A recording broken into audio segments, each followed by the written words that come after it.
ভোটের বাকি হাতে গোনা আর মাত্র কয়েকটি দিন। সারা দেশের মতো রাজধানীতেও প্রচারণা তুঙ্গে।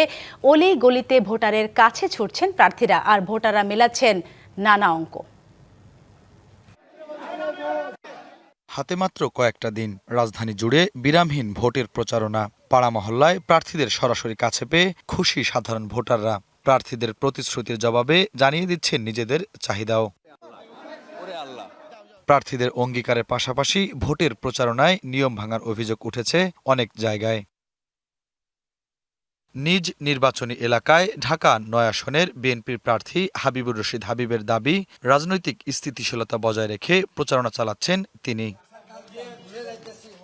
রাজধানীর ফার্মগেটে নির্বাচনী প্রচারণায় ১১ দলীয় জোটের ঢাকা ১২ আসনের জামায়াতের প্রার্থী সাইফুল আলম খান মিলন জানান, নির্বাচনে তার দল ভোটারদের অভূতপূর্ব সাড়া পাচ্ছে।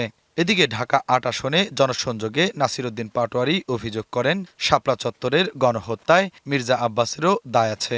আব্বাসে যদি আসনে না দাঁড়ায় তো আমি তারপরও হলে ওনার এগুলা নিয়ে বলতাম। উনি তো ঢাকার একটা গ্যাংস্টার, আপনি তো জানেন। দুনিয়ার সব ঢাকাতে আকাম কুকাম করে বেড়ায়, সন্ত্রাসী কাজ করে বেড়ায়। ওনার কারণে তো শাপলা চত্বরে এত ভাই শহীদ হলো। উনি যদি ওই দিন অ্যাটেন্ড করতো তাহলে তো এই ধরনের ঘটনা ঘটতো না।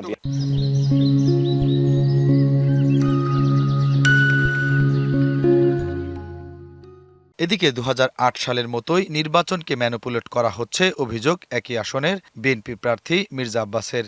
আমার প্রচারণা এবং সমর্থন আমি যথেষ্ট সাড়া পাচ্ছি, আলহামদুলিল্লাহ। যেহেতু আমি এলাকার ছেলে, এলাকার মানুষ আমাকে যথেষ্ট সাপোর্ট দিচ্ছে। আমি আশঙ্কা করছি যেটা আওয়ামী লীগের মতো ২০০৮ সালে যেটা হয়েছিল সেভাবে নির্বাচনকে ম্যানিপুলেট করার চেষ্টা করতেছে। রাজনীতির প্রতিহিংসা ভুলে ঢাকা ৬ আসনে অনন্য নজির গড়লেন বিএনপি মনোনীত প্রার্থী ইশরাক হোসেন ও জামায়াত মনোনীত প্রার্থী আব্দুল মান্নান। সন্ধ্যায় ঢাকা ৬ আসনে বিএনপির প্রার্থী ইশরাক হোসেনের বাসায় যান জামায়াতের প্রার্থী। এখানে কোনো লজ্জারও কিছু থাকবে না, হার হতেই পারে, তাতে করে তো সব জীবন শেষ হয়ে যাচ্ছে না। মানুষ ওইটা ডেসপারেট হয়ে যায় যে সব মনে হয় গেল, কারচুপিতে যায়। সেটা আসলে হওয়া উচিত না। আমরা একসাথে কাজ করব। জয় পরাজয় আল্লাহ নির্ধারণ করবেন, জনগণ এখানে ভোট দিবে, যেই জিতুক আমরা একসাথে কাজ করব। বিভিন্ন দলের পাশাপাশি স্বতন্ত্র প্রার্থীরাও চালাচ্ছেন প্রচারণা। পাল্টাপাল্টি অভিযোগ আর নগরের বিভিন্ন সমস্যা সমাধানের প্রতিশ্রুতির ফুলঝুরি তাদের কণ্ঠেও।